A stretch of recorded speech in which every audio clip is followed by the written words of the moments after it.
Welcome to Syntax. Today we have Steve Faulkner on, and he is the creator of vinext. If you didn't hear about it, basically Cloudflare took Next.js and they created what is lovingly called a Slop fork, which is they ported the entire Next.js framework to Vite. And then they posted it, and it was this big thing. And we're not here too much to talk about like the drama of all of this and whatnot, and whether Next.js is hard to run on Cloudflare and whatnot. But I think we're more interested here of like, how did you do this? You know, like how was this created? What's your process for tackling something that is not like, oh, cool, you made like a little app where you can like drag and drop stuff around, or you made a photo booth app, but like you literally took like an existing, I'm not going to say spec, but like test suite and replicated most of the software behind it. So super interesting one. I'm super happy to have him on. Welcome, Steve. Thanks so much for coming on. Yeah, happy to be here. Like I said, I'm excited to tell the world more about this. I think it's a cool story. It's a cool story about AI and just the world we're living in right now and how rapidly it's changing. I think this is going to be a wild year, maybe wild 5 or 10 years for software development. Yeah, buckle up. So give us a quick rundown of who you are and what you do.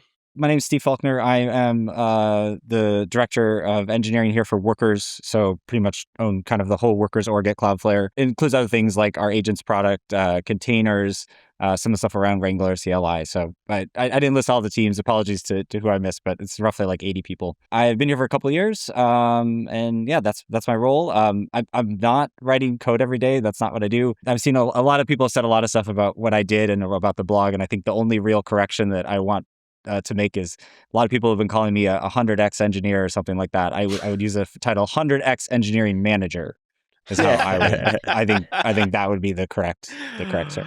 Yeah, given the state of AI, isn't that like kind of where we're landing though? Those are the people with the superpowers, are the 100x engineer manager. Yeah. And we'll jump right into that. Like, I think AI is an amplification factor, right? If you know what you need to do, I think you can use AI to do it faster and better. But it works in both directions, right? I mean, I've seen it negatively amplify things when you don't know what you need to do, or you have the wrong, kind of direction, right? It just helps you go, but the human still needs to set the direction. I was curious about the term slop fork that has been thrown around, given the nature of AI writing it. How does that term like hit you? How do you feel about the term slop fork being used here? I think it's a funny term. I kind of like have embraced it. I mean, I've talked about slop forking other things now. Sort of after this came out, I mean, somebody said, oh, like we should, jokingly, somebody was like, oh, we should slop fork Kubernetes and rewrite it in Rust. And I was like, oh, that's an amazing idea. So I think all the terms that are coming out, like vibe coding, like Clanker is the latest one, things like that. I find all these things funny. I personally, I don't take any offense in it at all. When I saw slop fork, I like almost dropped my phone. I was like, this is the greatest term ever coined. And I was like, I'm going to start slop forking stuff just so I can say it. So like set it up for us before we get into how you did it. Let's just talk real quick about like why you did it. Like why did you essentially fork Next.js to get it to run on Vite? Let me rewind time a little bit, which is that, maybe about a year ago, we were trying to figure out how do we better support Next.js on Cloudflare, right? Like that was just this hot topic internally. I think there's been a lot written about this, so hopefully not too contentious, but Next.js has problems hosting, especially on other like runtimes, other serverless providers, right? It's sort of some of the things are very like bespoke to Node and to Vercel. And so, generally, you can host it a lot of places, but I think when you see the edges of the problem, right? And like, certain features or certain things don't work quite as well, like that's where you get into trouble. And so we were looking at like paths forward here, and one of the paths we were talking about at the time was actually, well, what if we just wrote our own compiler for Next, right? Like, what if we just took the Next API and just did it, this API service and did it ourselves? Like, this is not, the idea was almost a year old, probably even a little longer than that. We had somebody actually go try to do this for a bit and just do a POC, and the answer was, this is going to be 6 months of work, 5 engineers, replicating so much. It's just going to like take so much time. It just wasn't feasible, right?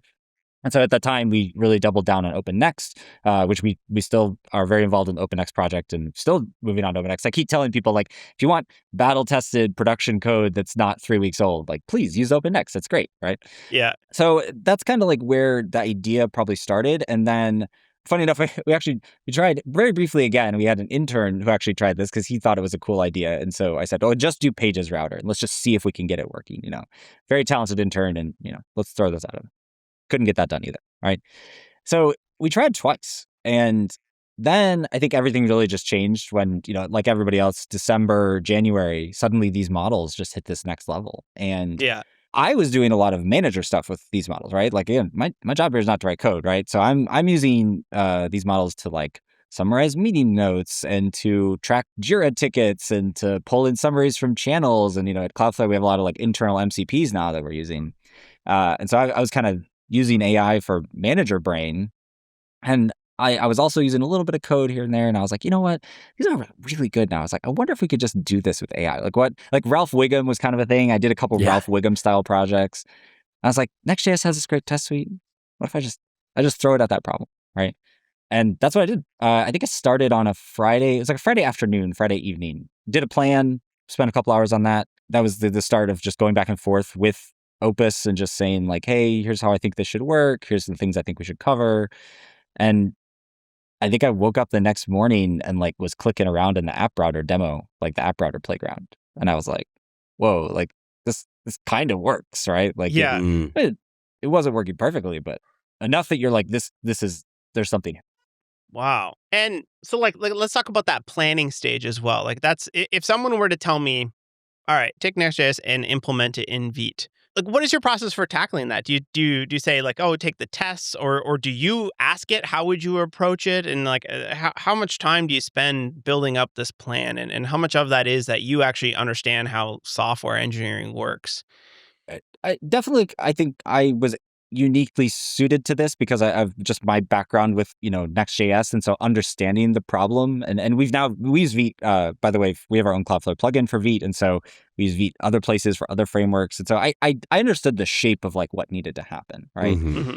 So it's a couple hour long process for me to come up with that plan. And it was iterative. I'm working through it with OpenCode. OpenCode Opus is, the default stack for me. I definitely spent a lot of time going back and forth. I'm also a big voice to text guy. I use Super Whisper.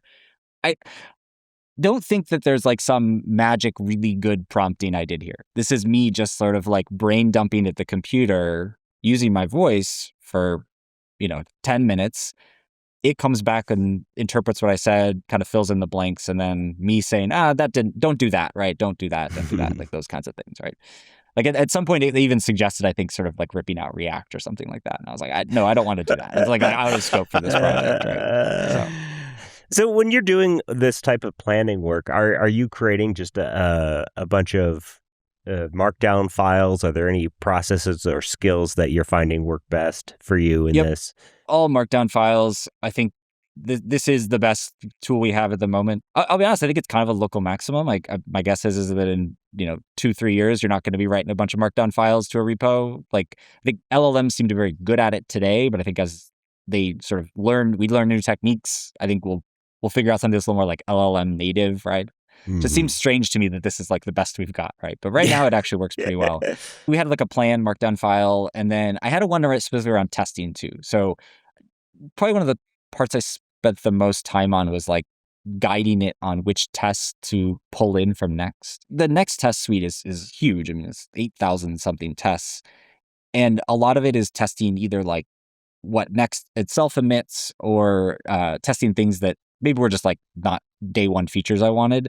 And so I did have to spend some time guiding it. One of the maybe like unlocks I had was instead of trying to get the test suite running, like the Next test suite running, I actually just said, just port the tests, right? Like you can just like literally go test by test and figure out which ones. And then it used like a tracking document to like track each one of those tests along the way. And by porting the tests, you mean like moving them to Vitest or like actually implementing the code behind each of these tests? Yeah, like moving them to Vitest, right? And Okay. well, both, right? Like, so moving it to like my own Vitest setup. So the test from setup from day one was Vitest and Playwright, just using those together. And then you just let it rip overnight, or like how much of you was just like it came back after 20 minutes and you had to like type more into it? I actually asked OpenCode about this, so I was curious because I had the same question, and Wait, I just the people or the app? No, I the app, right? Yeah. Okay. Sorry, not the people. I did a little internal session that's similar to this about like how I did this for Yeah. Cloudflare folks.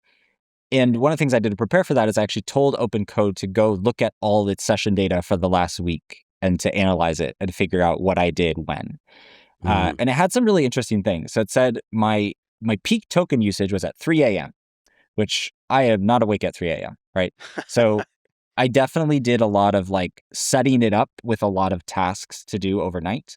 And I wouldn't say I was like full Ralph Wiggum, like with a bash loop and stuff like that. This is more just like giving it a document that said, okay, hammer out these 10 things and then, just keep going. And my experience, it's pretty good at that, right? I mean, sometimes it gets stuck, but pretty good. And then it said my habits were very barbell shaped. So there was either really short sessions that were like 2, 3, 4 minutes long, or really long sessions that were like 1 to 2 hours. And so I think that's where like, if I think back to that weekend, that kind of matches my recollection of what I was doing. Either these like little short, like just go fix this thing doesn't work, or like go off in the deep end and explore something super deep. I got 2 young kids at home, so like I wasn't spending like all weekend on this. I was like literally like I remember kind of being like, like we were going to the playground and get home and I'd like run to my computer and just like, let me just kick the LLM for a second, and then I'll like go back and do kid stuff, right? How are you tracking that usage? This is all the OpenCode data. So this is OpenCode has all its own session data stored. I think they use SQLite and they store all this like information, and so I just told it to go look in the SQLite database and figure it out. So there was no formal process, like you said, you just had, for the loop, right? You were just pointing the agent at it. Which agent or which model were you using for that? Opus 4.6? 4.5. 4.5. So 4.5, 4.6 actually came out when I was working on the project. So about halfway through the project, I just switched all into 4.6. 99% of the code is written by Opus 4.6 or 4.5. Near the end stage, I started doing a little more like reviews where there was like times where I was trying to get the code reviewed a little bit better, and then I would throw sometimes Codex at it just to get like another opinion. Yeah, how do you find the difference there, or have you noticed too much? That's a good question, and I know people online will say like, oh, like Opus writes the code and Codex reviews the code. I did that for a while. I actually have kind of backed off that. I just haven't noticed that switching the model provides that much difference. It's almost just as good to just have the model review itself. And I also find that reviewing the review is helpful, right? Like sometimes I'll just put it in a review loop where say like, review the code, fix the problems, then review yourself again, fix the problems. And like it'll do 2, 3 iterations of that before it, doesn't find anything. And while you're doing all of this, like what's your actual like OpenCode setup? Do you have plugins, skills, agents, files, MCP servers hooked up? Like I often think about these guys that just spend all day turning the knobs on their setup. That's me, knob turner. Yeah, I just started getting into Pi, and that's like constant knob turning. So yeah. Yes. So very minimal. So I use the desktop app mostly. I've kind of gotten through the full iteration where I am a desktop app kind of guy. I'm not a terminal UI kind of guy. That's just like my background. I use VS Code.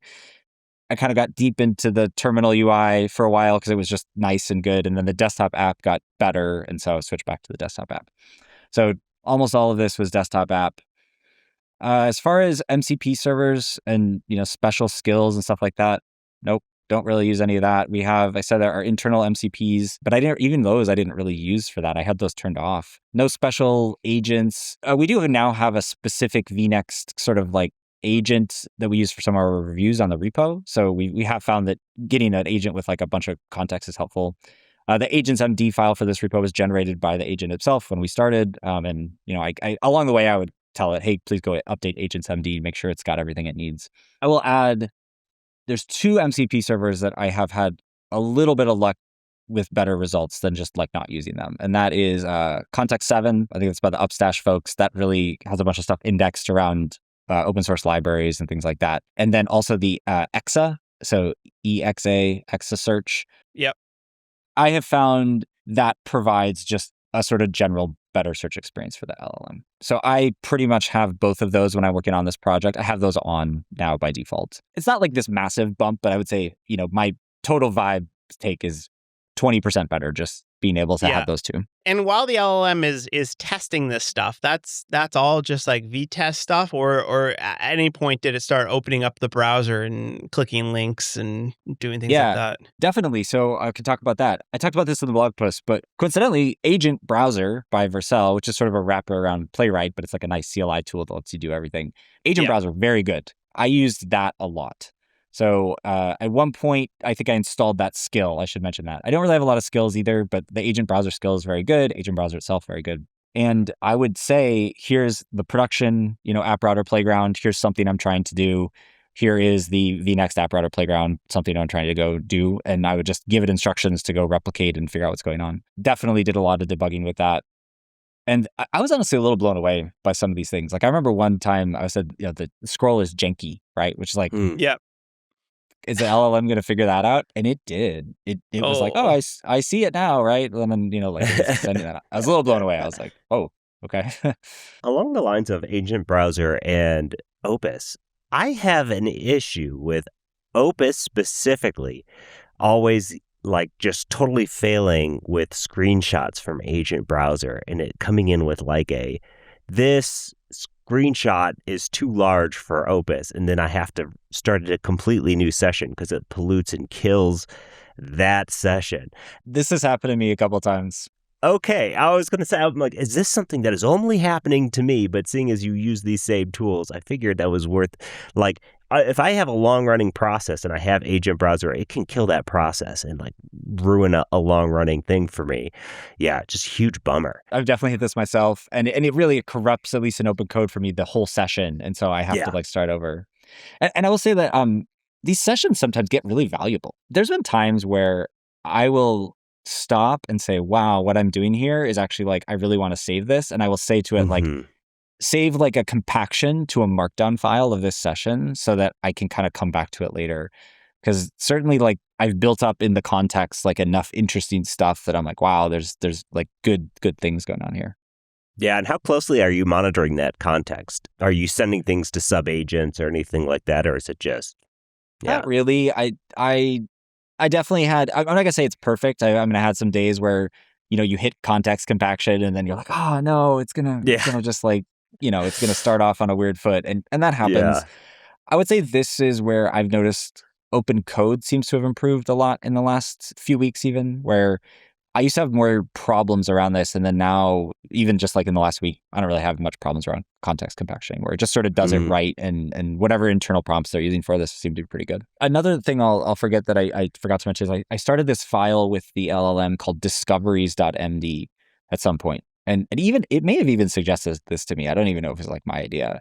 And it was all just the list of things that were like, oh, like this version of React Webpack, DOM renderer doesn't work with the CJS module that doesn't load with the Vite stuff, like all that kind of stuff. And it just kept a log in there. So when it hit these bugs or hit these like ecosystem issues, it's to kind of like figure out what to do and move on rather than like just hitting it over and over again. I love that move as well. So I'm working on a 10-stack start app right now with the Cloudflare Vite plugin, all that stuff. And it keeps hitting this like loop where it realizes that it imported some server-side code into a client module, and then that triggers like a warning because it's trying to tree shake it out, and then it tries to like make it into dynamic imports, which is a nightmare, and then like it's just this constant spinning. And I hit it like 3 or 4 times, and I was like, been like, no, we solved this already, and like you obviously don't know what to do here because you're just going in this crazy loop, where it goes like, but wait, they already said this. Oh, but looking at it again, I did X, Y, and Z. That drives me nuts when it just spins forever like that. And at that point, I was like, all right, I'm starting to throw. I was just throwing it in my agents.md, which is like this is how you solve this specific problem, or even just like posting in a gist or something like that and linking out to it. It's kind of like piggybacking off that. One of the insights that I've had is that like agents are really good at taking feedback, right? Like humans aren't, right? Like if somebody writes a document and I say that's a bad document, you need to write it again, the next iteration is not going to be like light years better, right? But agents, when you tell them to do something differently, you provide them new context, they really get better. And this is where I think a lot of people there's a lot of people still kind of coming along on this journey, right? Like, I mean, I have developer friends who sort of don't really even want to touch this stuff. And what happens is their first interaction is they look at it and they say, oh, well, it didn't do the thing right. So therefore it cannot do the thing right. And I'm like, oh, you just got to hold on a little bit longer, because if you just correct it, then on the fourth or fifth loop, it'll start doing it right. It'll stop making that mistake. That's where I think it really trips people up, is like wrapping their head around like how good these agents are at interpreting course correction. Yeah, I do find that too. Like people just send a prompt, it outputs something they didn't expect, and say this tool is garbage, rather than Well, as programmers, that's how our brains are trained, right? Like you got humans on the one end, which can take feedback, but are sort of very squishy and bad at dealing with it, right? And then on the other end, you have programs, which are, like if you write a program and it does something and it fails, you expect you run it again, it will fail, right? Mm-hmm. And then LLMs sit in this weird, squishy in-between non-determinism thing. And this is where the non-determinism is a feature, not a benefit, right? Like it's like, it output garbage Terraform that took down your production database, but like you can tell it not to do that again, and it probably won't. Probably. Probably, maybe. Yeah. Probably, maybe. Well, I'll say, like, I'll add on, like, I am not like this AI maximalist. I think I have had my skeptical moments. I have also been coming on this journey the last few months that everybody else has. I'm really excited about where we're going, but like, I'm also simultaneously terrified, right? Like, I see the mistakes people are making. I see the mistakes that I'm making with it. And I know there's real gaps here. And so, there's people saying all these terrible things are going to happen because of AI. And I'm like, you're probably right. I don't know. Like, but it's also amazing. It's both at the same time. Well, let's talk about like code quality a little bit on that as well. Like the code that it was kicking out, was it of good quality? And did you ever hit these like areas that it would just go down and start doing awful stuff, right? Like I spent the other day, I spent like an hour writing up the most beautiful doc. It was a Friday night and I was like 5:00, hit the button. I put it on the cursor long running agents, which can go for 10 hours, and I was like, man, came back on Monday and it had written like direct SQL queries. It just sidestepped all of my ORM. And like, I was just looking at it like, man, I spent like 3 hours just undoing a lot of the like bad stuff that it did. And I was like, I thought I did a good enough job planning for this. And like, did you ever hit that where you're just the code quality or the direction that it went was just not it? For sure, have definitely that. And I would say that every time I tried to look at the code, I definitely was not super thrilled. It's not code I necessarily would have written directly. Like it's verbose. And part of me on this project was having to let go of that a little bit, right? And say, okay, what's the goal here? The goal is to get compatibility, and the goal is to get the test passing, and like have confidence that that is the answer and that it's going to work, right? I mean, I framed this as an experiment. It's still an experiment. This is an experiment to how far you can push AI. Yeah. And it's uncomfortable for me, but I've had to sort of let go a little bit of like, the code quality is not maybe great, but does that really matter? And if it does matter later, we'll fix it later. I'll give you a very specific example. One of the things that went down the rabbit hole on was it did a lot of code generation here. So this is true today. So if you look at the Vinext code base, what is actually contained in like the client bundle is actually generated from template strings, right? Like interpolated template strings. And it really rubs me the wrong way, right? It's not type checked. It's not linted. There's tests for like the end-to-end behavior, but like there's not like unit tests for little bits and bobs. And so this is something I've actually been working with all the other contributors on, is that we're trying to extract this out. So we're saying, hey, no, LLM, you kind of did a bad thing here. You went way too down this path of like doing something that's, I think, hard to maintain for humans and for LLMs, right? Because now it's like, massive interpolated strings of code is also hard for LLMs. And so we're trying to like extract that out and get those into like proper, like, linted type checked code that is then like, pulled in the right places. And if you want to see all of the errors in your application, you'll want to check out Sentry at sentry.io/syntax. You don't want a production application out there that, well, you have no visibility into in case something is blowing up and you might not even know it. So head on over to sentry.io/syntax. Again, we've been using this tool for a long time and it totally rules. All right. So I've been working with Pi lately and writing extensions and orchestration loops and all that kind of stuff. And like the thought process is like every single feature, it takes different passes at it. Okay, here's a, linting pass, here's a whatever pass, here's a style int pass, here's a UI pass, a UX, all that accessibility stuff. And each of those is like its own separate thing. It feels right now like a lot of extra work when like I could probably just say, oh, hey, this wasn't good. Try it again with these. So I'm still trying to figure out like what that optimal workflow is for like preventing those types of things, because it ultimately you do continually go back and forth with it until it gives you something that's decent. This is where like I think guardrails are really important for AI. I mean, the test suites are really important to, linting, formatting, those kinds of things. But then they sort of can also box it in a little bit, right? So it's like you almost want to like have like these small, nice tasks that are very easily contained and have those guardrails. But every once in a while, you want to give the LLM sort of like a free pass of like saying, okay, well, what would you do if you could just redo this entirely or do something differently? Yeah, I found that to be helpful too. Yeah, I regularly run audits, like audit this, tell me this, what what you would change about it here. And sometimes it's just like always looking for things to change, even if there aren't things that it should change. But a lot of times there is like valuable insights in there, things you didn't think about. What about security with this type of stuff? So I don't know if this is true. You can maybe tell me, but like the Vercel folks put in a bug bounty against the Cloudflare bug bounty program. I'm sure they took their whole backlog of security vulnerabilities and ran it against this. Can you talk about security a little bit and tell us, was that actually true? Did they pay out Vercel? Some of this is still like in process, right? These things take a minute to like for us to go and fix everything and triage reports and do all that. But we got a lot of reports outside of Vercel too. So they did send us reports. I'm very appreciative of that. Honestly, like some people were framing it as like sort of a gotcha. And I'm like, it's a week-old project. Of course there's security vulnerabilities, right?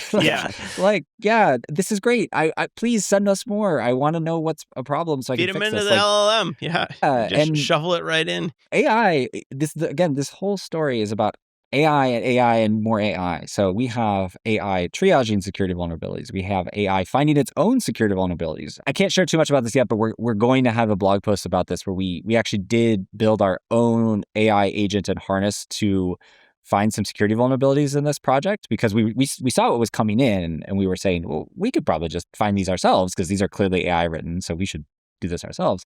And then we did. And then we took that thing and started pointing it to other projects and it started finding other vulnerabilities. And we were like, oh, this is really good, right? So we're going to have some more coming out about this in the future. But oh, cool. We're using this as a learning opportunity, right? How do we use AI? And what we've learned right now around security is that it's actually pretty good at some of those things too. So AI is triaging security vulnerabilities. AI is fixing them. AI is validating them. AI is responding to reports and going back and forth with people on what's going on. So we're trying to use all these tools everywhere. To be very specific, like, yes, very aware there's some security problems. I mean, you can go look at the repo and see the ones we fixed. I think we've done something, we're now like maybe 26th or 27th release since we launched this thing like about 2 weeks ago. So we're in there fixing stuff, we're maintaining it, we're keeping going. I would say everybody, like I'm trying to map this out right now. Like, how do we get to like we'll remove the experimental label and call it stable or something like that, or call it beta. Yeah. Just to give people a little more confidence that, like this thing is ready for production. It's like, this is something that the end game is like, you will hopefully release this thing and it will be like usable for people that 100%. want to run next. And we have customers doing that now, right? I mean, we've told customers about, where it has gaps and where the risks are. And especially like there's a lot of people out there that use Next in a very limited way, right? Like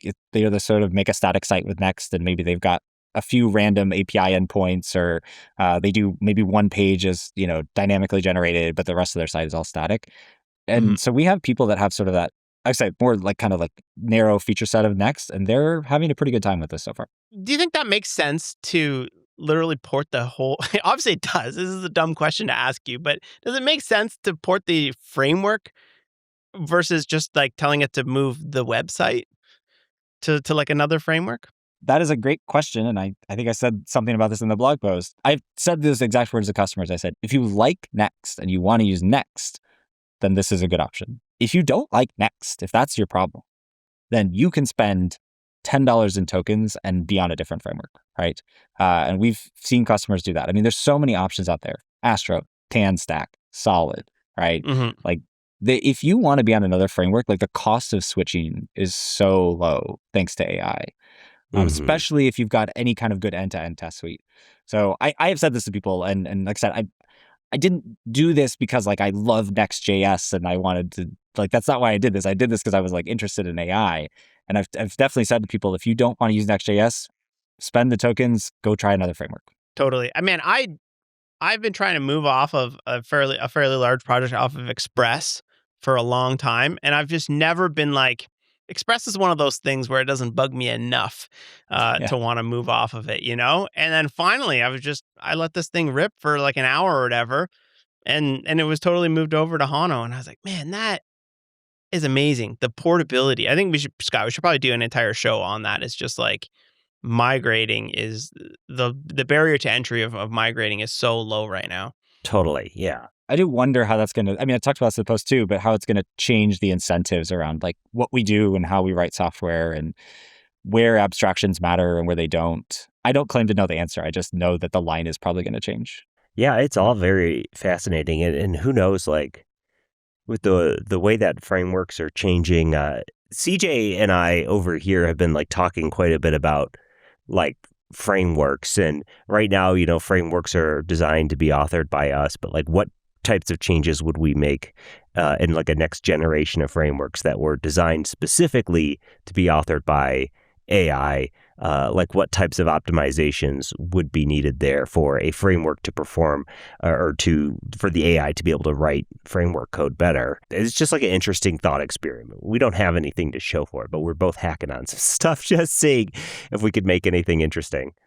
I think we'll see some AI first frameworks. I think we'll probably see an AI first programming language, right? Somebody will come up with a way for Interesting. something they think AI could just be better at. Now, all of these will suffer from the bootstrapping problem of, well, it's not in the training data, so, you know, it won't get recommended or it won't understand how to do it. But I think that's just going to get solved. That's actually my personal take, is that we cannot live in a universe where we're always like 2 years behind on what LLMs are telling us to do.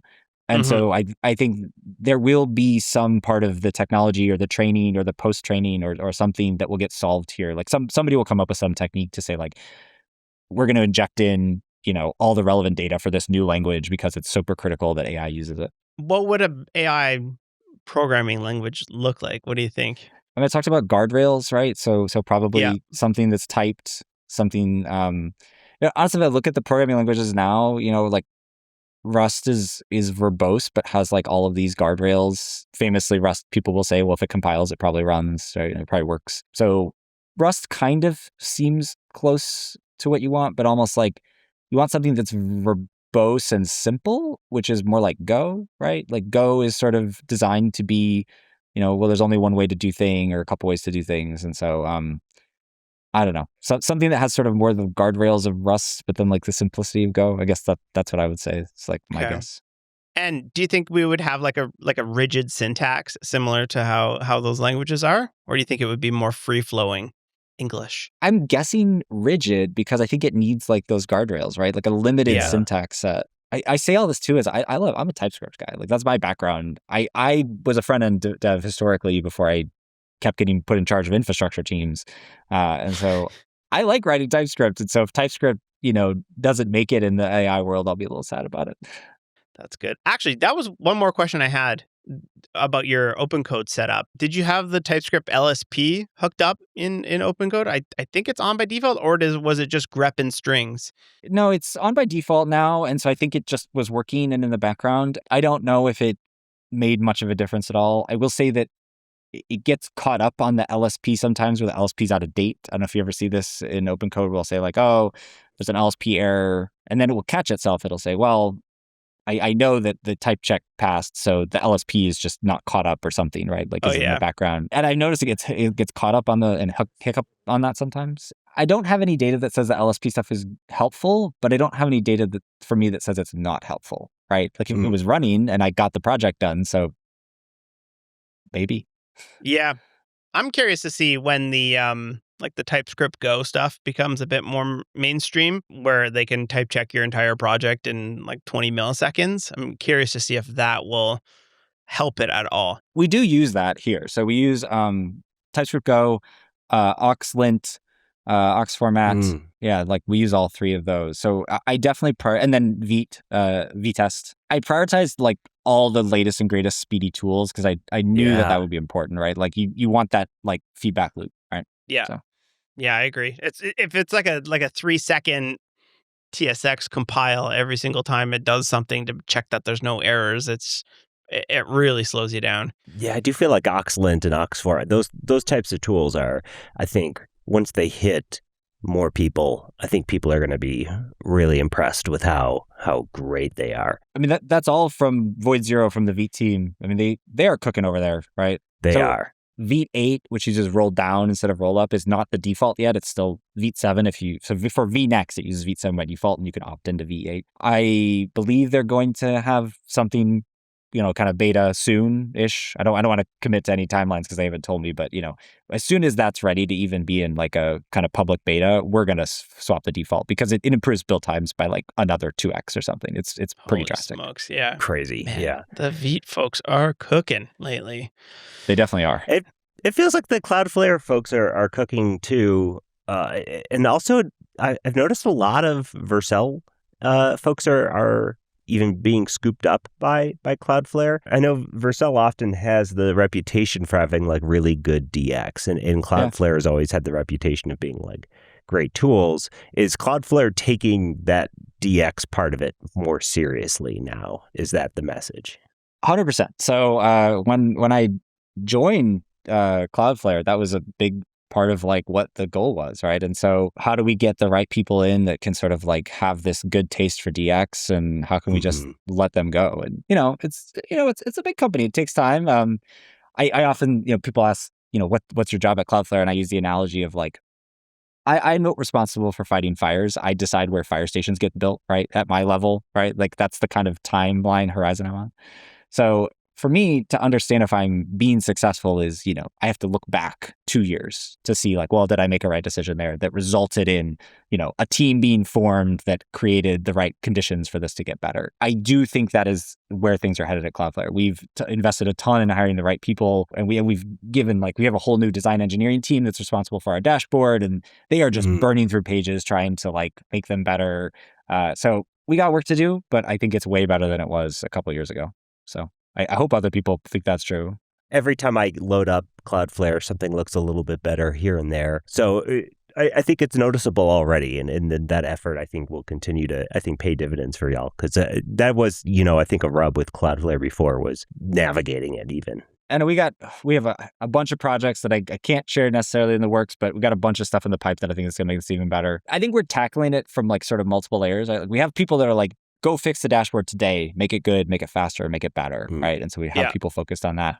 And then we have even some people now focused on, well, what does the entire future of the platform look like? Like, how do we reinvent like a surface area of our platform such that it not only is it good for humans, but good for agents, right? Where, like, how do you build tooling that is like agent first and agents? Because it's different, right? Like an agent needs good DX, but agentic DX is different than human DX, right? It doesn't need to look nice, but it needs to still be like intelligible to an agent so it understands like, well, I need to click on this thing or I need to go follow this path to figure out what to do. Cool. Anything else we didn't touch upon before we wrap this up? I'll give you just like super high level, right? Like I said it before, I'm both simultaneously like thrilled and terrified about all this stuff and where it's going to go, right? Like, I mean, it feels like we get to be alive at this like what feels like a big technological revolution, right? I mean, this is like the printing press or the steam engine or something, right? I mean, the closest thing we have in our lifetimes is mobile, which I think is still an order of magnitude smaller, maybe the internet. But even the internet, I mean, it took a while for us to get all the pipes to everybody's houses. It takes a while to roll out. And you get the latest and greatest on your phone within like 24 hours, the same as anybody else, right? When these things get released. And so not only is it like the magnitude of the revolution that's happening, but also the compression of how fast it's happening. Some days I feel so ahead of the curve with this stuff. And then the other days I'll look at what other people are doing and I'm just like, wow, I barely scratching the surface. Yeah. Do you have any ideas of like what industries are sort of like next for this type? Like obviously it's doing very well in coding and it's Yeah. doing very well in like white collar office jobs, like accounting, Excel, that email. It's being abused in marketing and whatnot. What's next? Like, what do you see? Probably the next big thing I imagine is I have to think that medicine, right, is going to get, Mm-hmm. pretty upended by this. I think it'll be very similar to what's happening in coding, where there's a lot of things that can be done by an LLM, but then you need like an actual doctor with experience to like steer it along the way, right? It can't just do all of its own stuff. And so I have family members in medicine, and I just sort of see what they do and the direction they're headed. It's already there. I mean, some of these hospitals are already using LLMs and like have like, LLM based voice transcription and things like that. Like some of the tech is there and in use. I think there's a lot of regulation in that industry, so it'll take a while to sort of, permeate fully. But I think medicine is something that could get very, very upended just in terms of like how fast you can understand what's going on with the patient, right? Mm-hmm. So I'm kind of excited for like obviously there's horrifying things that could happen in regards to like the wrong people having that data and not being able to cover your payments for things like that. But also like I have a Apple Watch on that's just like I have all of this data of how I slept, my heart rate, all of this stuff, and then you take a blood test and then take that and then compare it against what 20,000 other people, 100,000 other people Right. of all these different cases. There's got to be something there, right? And I'm sure people are working on that. I think this is where like we as technologists and the people sort of inventing this stuff around this have to try our best to sort of steer things in the right direction, because this technology gets used for good and bad stuff. Like, I mean, I brought up the example of the printing press before. I mean, the printing press changed the world. Printing press started wars and revolutions, right? Like Mm. a lot of bad stuff happened too. And so I think both will be true in this case. And we just got to try to keep our thumb a little bit on the scale of like, use this for the right things to help people and make things better, right? It's going to be hard, but that's what I'm trying to do. So now's the part of the show where we get into sick picks, which is just things that you're really enjoying in life. Because all this stuff is scary and crazy, but we got to have things that we like. So do you have something in life right now that is just you're enjoying? Could be a product, a show, a podcast, anything. Sick picks. Here's the thing. I'm exploring becoming a watch guy. Oh, This is a relatively new thing for me in the last like few months. So yeah, I inherited a watch from my grandfather that he got for retirement. So it's got like some sentimental value for me. Now it is gold and flashy, and so it's not really my style. And so that sort of begged the question: well, what is your style if you were going to be a watch guy? And so this is where I landed. This is the IWC Mark 20. It is made by IWC. And so this is just one of their kind of like standard pilot watches. It's not like the flashiest, most out there watch, but I've been very happy with it so far. Yeah. How do you find out what your watch guy style is? How do you develop that? It probably took me like 3 months to decide to buy this particular watch. So I tried on a bunch, just kind of felt what felt right. Honestly, like I didn't know either until I went and tried some on. And then there's a few watches that you kind of just leave the store and you go like, I feel like I forgot something there, right? Like when I left the store and I was like, what am I missing? And then I'm like, oh wait, no, I just really liked how that watch felt. And this is sort of one of them. But you can tell I've got a couple others in mind that maybe will come through the pipe. But this is my first like proper watch purchase. So yeah, that's kind of been a fun thing. I also just like, so I'm actually a mechanical engineer that's what I went to school for. Before I bumbled into software engineering sort of by accident, which, we didn't cover in my background, but, there's a whole story there. I worked on like the Ford Mustang for a little while at Ford. I kind of did some stuff around mechanical engineering. So I really like the mechanical stuff around watches. I mean, the fact that it is like on your wrist and there's little spinny things in there that just run all day, like it's just very, very cool to me. Oh, that's cool. That's actually something I was building the other day. I use this 3D library called Manifold. It's like a C library, but there's TypeScript bindings for it. You could just write JavaScript, and essentially it will just like create 3D shapes that are like watertight, right? And I do a lot of 3D printing and whatnot. And probably about a year ago, I made this website called bracket.engineer, which is for making brackets that hold up like power supplies and whatnot. And then I came back to it a couple of months ago, once the models got much better. And I was like, I wonder if it can do things like planetary gears and whatnot, and do all the math behind that. And I thought that was a kind of interesting. It made all the like actual mechanical engineers mad because they're like we have calculations for this already. But it worked pretty good. It took a little bit to get there, but I was very surprised. I've seen a little bit of that of like the LLMs kind of intruding in the like traditional engineering category, what are you call like mechanical engineering, and it's kind of been fun to see because there's a lot going there, right? Like, so I love being a software engineer. I love writing software, but when you look at what it is like to engineer for the real world, right? It's just like entirely different, right? Like it's very different in terms of like what you have to think about and like sort of the all the trade-offs you have to make, right, around like materials. And you might do these things to make something like 0.5% better, right? And that's like a huge success, right? And or you have so many more constraints, and software just feels like this like sort of boundless, like do whatever you want, right? I don't know, just throw whatever you want on the web page, right? Put more RAM in it and we'll be fine. Yeah. It's part of why I got into software engineering, but I definitely miss some of the mechanical stuff. Totally. I haven't dumped into 3D printing yet because I know when I do, it will be bad for me and I will get way too deep into it. Oh, man. Oh, yeah. Oh, you will. Yeah. That was my life. I didn't get one for probably 5 years because I was like, I'm going to be obsessed. And I've had it for a year and I am obsessed.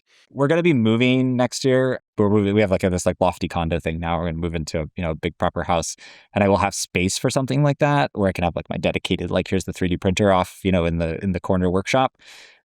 And I'm going to do it then. Oh, yeah. And then it won't ever stop printing. Yeah, it will just be printing 24/7. Yeah. So is there anything you would like to plug before we get out of here? Obviously, vinext. Please go try it. See if it works. The best way to try it is to just point your LLM at it. Just say, migrate me to vinext, and point it at the repo, and there's a skill, and it'll just like figure it out. I would love more feedback about what works, what doesn't work. I mean, I know it's not perfect, so we're trying to, fix things as fast as they can come in. I think we merged like 150 PRs in the first few weeks. I mean, we're in there. We've got people working on fixing stuff, right? So that's shameless plug 1.